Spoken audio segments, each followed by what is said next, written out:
Hi, it's Mani44 here, and today I invite you to a review of the Specna Arms SA-J08 EDGE 2.0 replica.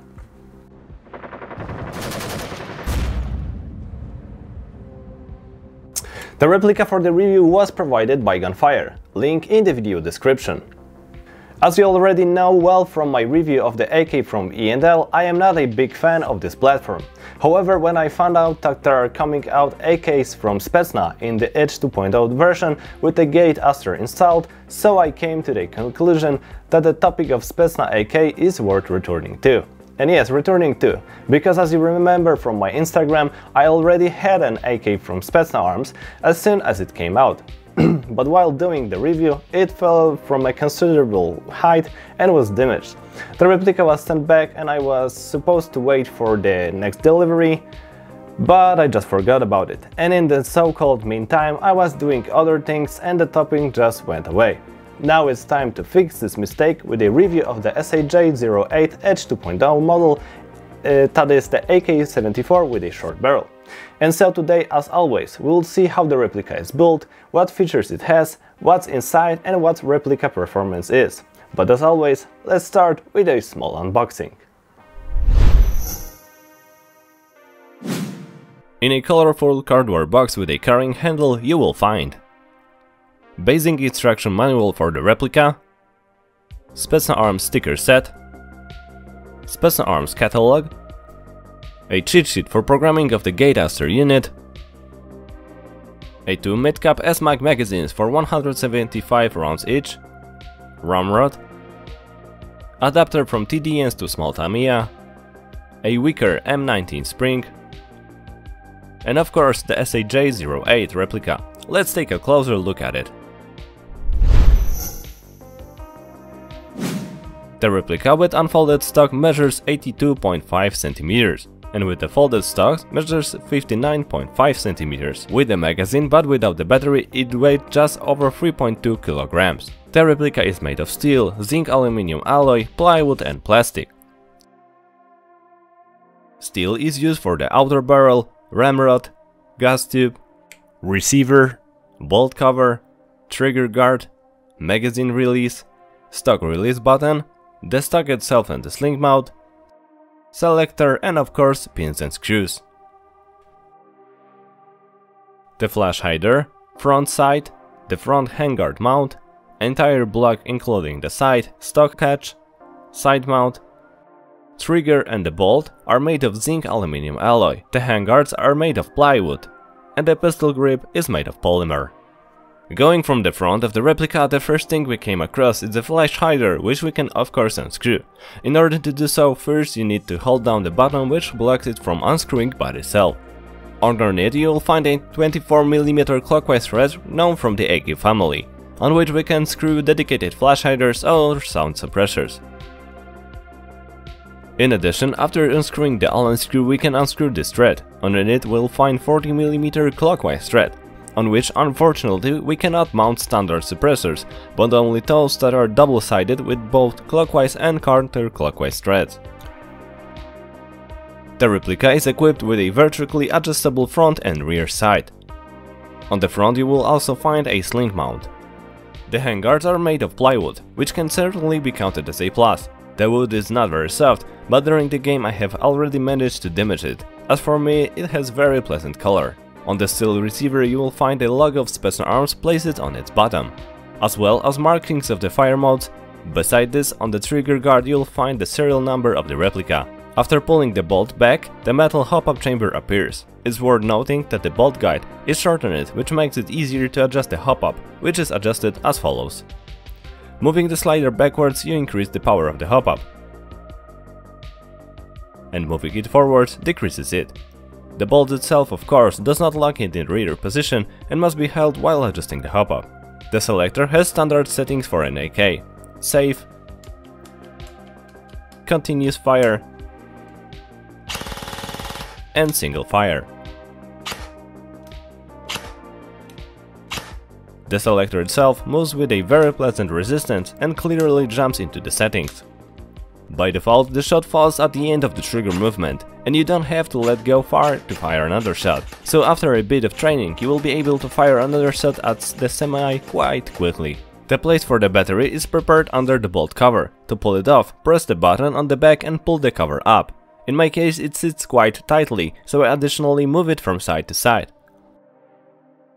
I also recommend to be careful while pulling the cover, because it happened to me that the button shut out after pulling it out. Under the cover you will find replica's wiring ending with TDN's connector.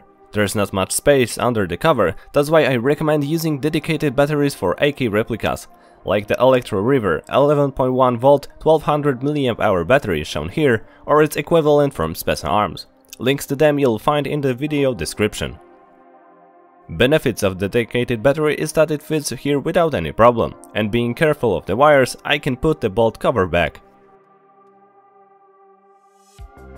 In the magazine wheel you'll find an insert which makes it easier to insert magazines. The S-Mag themselves from the kit plug in without any problems and move only slightly sideways, which is standard in AK replicas. S-Mag magazines for 175 BBs are made of polymer and have very strong springs, which guarantees that they will have no problem with feeding even heavy BBs at high rate of fire. They also fit the AK from E&L without any problem. On the left side of the body there is so-called dovetail mount, on which in addition to dedicated sides for the AK platform, we can mount a mount with a wrist rail and to this a sight of our choice. In my case it's the Seymour red dot sight, which looks a bit like a Cobra and simply looks good on the replica. You ask for it very often, that's why I have linked it in the description of the video. The steel stock can be folded to the side. To do this you need to press the lock button on the left side and fold the stock to the side of the replica. Here you will find a notch against which you can lock this folded stock. To release it, just pull the catch back and we can unfold the stock.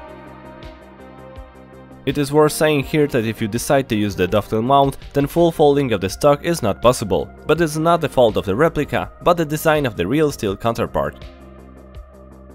There's also a steel sling mount on the stock, and I advise you to watch for it, because the replica was with me on 2 games and twice the mount simply fell off. I don't know whether it was caused by the fact that I often shoot from my left hand and in a way pull the mount in the wrong direction, or whether the paws are simply too weak and bent. Anyway, if it were not for the fact that I held the replica in my hands, it would have hit the ground. As for the fit of the replica, it is really good, and the only play I found in the replica which let's say does not have to be there, is on the upper handguard. In addition, after 2 games I felt minimal play on the stock, which I do not know if it will be visible on the video. And during the game it's not felt at all. And of course you will find slack on the flash hider, which as I learned from the viewers after reviewing the AK from E&L, is present in the real steel counterpart, so I cannot count it as a minus. But if it will bother someone, it is enough to tighten the suppressor to the max. I also found minimal play on the pistol grip, but it's not noticeable during game. The replica is of course straight and there is no chance to bend it in your hands. As for the quality of the replica's paint job, it's also good. After 2 games it doesn't particularly show any wear and tear, and the paint came off only under the selector and the bolt cover, so in places where it's exposed to direct friction of 2 steel elements. Like all Specna Arms replicas, there is of course a quick change spring system, and the EDGE 2.0 this is much easier thanks to SA-2 system. In order to do this I only have to pull off the bolt cover, fold the stock to the side, unscrew and pull off the guide lock, and by pressing the spring guide and turning it by 90 degrees allows me to pull it out and change the spring. Due to the fact that the EDGE 2.0 version of the replica has a gate aster unit installed, we have some programmable from the trigger and selector options to choose from. The card we receive in the kit will help us with programming. On the first side it shows how to enter the programming mode, and the other side what options we have to choose from. And we have the choice of changing the fire modes, programming a 3 or 5 shot burst, battery protection against over-discharging or active brake. I will show you how to enter the programming mode itself. Just set the replica to semi, fire a shot and keep the trigger pressed for about 7 seconds. The blue LED will light up near the trigger and inform us that we are in programming mode. By pressing the trigger you can switch between the functions, which are described on the right side of the corresponding colors of the LED. After switching the selector to full auto we enter the functions and we can change its options, visible on the tab on the left, which are also marked with the corresponding colors. To exit the programming mode, just switch the selector to save. But that's not the end, because the MOSFET itself has more functions which can be accessed with the help of USB link or Blue Link adapters sold separately. Thanks to them, we can use a dedicated application for a phone or computer to connect the unit and set more functions, such as adjusting the trigger sensitivity, setting precocking or checking telemetry data. As with any MOSFET, this one also draws some current during its operation, and more precisely, with the selector in safe, it is just about 1.2 mA, and in other modes about 26.2 mA. So remember not to leave the battery connected for a long time after the game, because it may be discharged. We know how the replica is built and what functions it has, so let's take a closer look inside. Disassembling the replica, we will start by pulling off the bolt cover. Then uninstall the cover button along with the bolt guide. And after switching the selector, I slide the bolt backwards when I can pull it upwards. Then I unscrew 2 screws holding the hop-up chamber, and 2 screws underneath by the insert in the magazine well. Then I pull out the insert holding the hop-up chamber. I knock out the large pin in the gas block. Next, I have to remove the small Allen screw that can be found underneath the rear side. You can try to unscrew it with a short piece of Allen key, but I prefer to pull off the rear side and its pressure plate and insert the key from above. After unscrewing the screw far enough, I can pull off the entire front. Then I pull the barrel with the chamber forward, tilt it and pull it into the other way. Let's have a look at it. The chamber is made of metal. The slide moves with a noticeable resistance, but if necessary with these 2 screws, we can adjust how hard it should move. The clip does not hold the barrel very well, so you should be careful when putting it together to make sure it does not twist. The backing was well lubricated from the outside. It is a standard one of medium hardness. But after careful inspection, it turned out that the patch is damaged. I don't know if the backing was damaged during use or if it was already like that, but as you will see later during shooting tests, it will explain why the performance I had was how it was, but we'll get to that later. The knob is quite thick and soft. The 6.03 mm aluminum precision barrel is 364 mm long. Let's go back to the body with the gearbox. To pull out the gearbox, you do not need to take off the stock, but of my own convenience I will do it. Just fold it and knock out the pin from underneath. Then I unscrew the screw holding the fire selector, after which I remove it along with the pin on which it's mounted. Now I can unscrew the pistol grip. Here I will also find the motor height adjustment with an Allen key. The only thing left is to swing out the back of the gearbox and pull it up, holding the parts of the selector. If it's your first time you disassembled the replica, remember how they were set. Now I pull out the guide with the spring.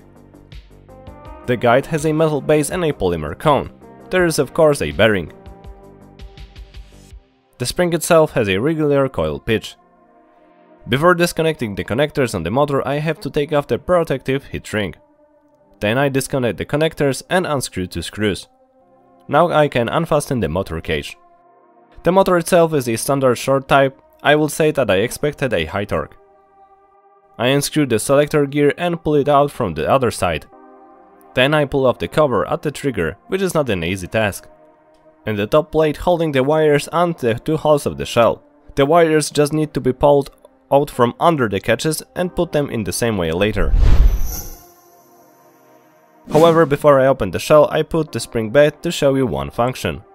If it happens that we want to release the piston from the rear position, then we can release the anti-reversal latch, which can be seen from the revision on the side. Now the piston is released. What's left is to unscrew the 4 screws and I can open the shell. Inside I found blue slightly sticky grease located where it should be. 8 mm ball bearings are mounted in the shell. The shell itself is fairly standard and has no rounding of the corners of the cylinder window. The gears are standard sintered with a ratio of 18:1. The sector gear has a delayer mounted. The spur gear is completely standard, and the bevel gear has 4 anti-reverse stud. The gears were very well shimmed and despite the sticky grease, span as desired. The angle of engagement between the sector gear and the piston is not ideal, but for a stock replica it is fine. The replica is equipped with a gate aster unit, which replaces a standard contact and mechanical cutoff lever. For its proper operation in the replica, we'll find stickers on the selector plate and the trigger. As for the pneumatic system, the case is as follows. The polymer piston has a full metal jaw, and mounted on it is a vented aluminum piston head with a single O-ring and a bearing. I think this is the first time I've seen such a piston head in a Specna. The cylinder head is also made of aluminum. It has two O-rings and seems to me a softer bumper than the previously reviewed replicas from Specna Arms.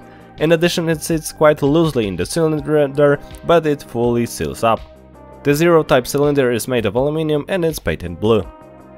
The nozzle measures 19.70 mm. It's made of aluminum and has one O-ring. The tappet plate is made of quite flexible plastic. As for the seal of the system, it passes the syringe test without the nozzle without any problems. And with the nozzle pushed in. Unfortunately, with the nozzle extended, there is no seal. We know what's inside the gearbox, now let's see what kind of performance we can expect. Chrono and shooting tests were performed before disassembling the replica on 0.30 gram Specna Arms EDGE BBs with the hop-up set for that weight. The battery is previously shown Electro River.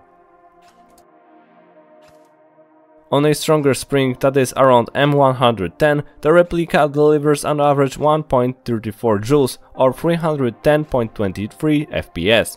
The spread, despite the leaks, was not large and reached 0.07 joules or 7.9 FPS. Specna says that exit velocity on 0.20 gram BBs should be around 380 FPS, and if we convert the received values, that is what we get. The firing rate is almost 20 BBs per second. On the weaker M90 spring from the kit, I achieved an average of 0.58 joules or 204.24 FPS, while the spread was 0.09 joules or gigantic 16 FPS. Specna says that on the weaker spring we should achieve about 310 FPS on 0.20 gram BBs, but after recalculating the visible values it comes out only around 250 FPS. The rate of fire has increased to just over 21 rounds per second. Before we move on to the shooting test, I would like to remind you how the bucking looked like because it's very important. I do not know if it was like that from very beginning or I somehow damaged it. But during the shooting test, which were the first shots from the replica because I chronoed it afterwards, I noticed worse grouping than in most stock replicas, which you will see in a moment. So let's see how the replica performed with this partially damaged bucking. At a distance of 30 meters without any surprises, every shot entered the target with a diameter of 60 centimeters, which is about the size of a human torso, both on semi and auto.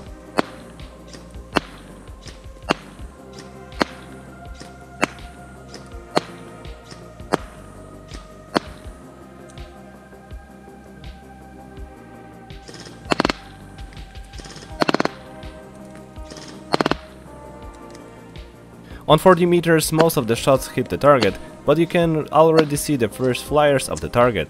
The spread on full auto is very different.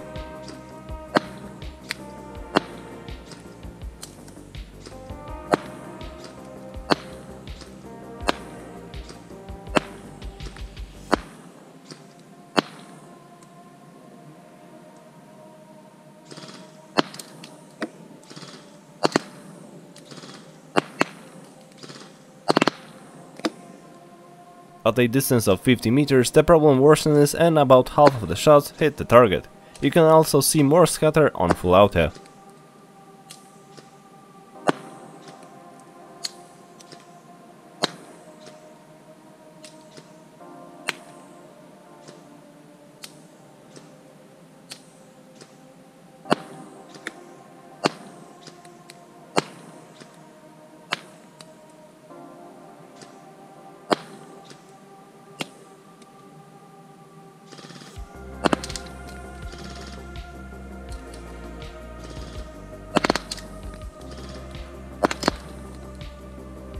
Hitting the target from a distance of 60 meters is still possible because the BBs generally reach the target, but the problem is, however, with the vertical spread. Some are hopped too little and fall in front of the target, and others too much and fly over it. And only some BBs hits the target.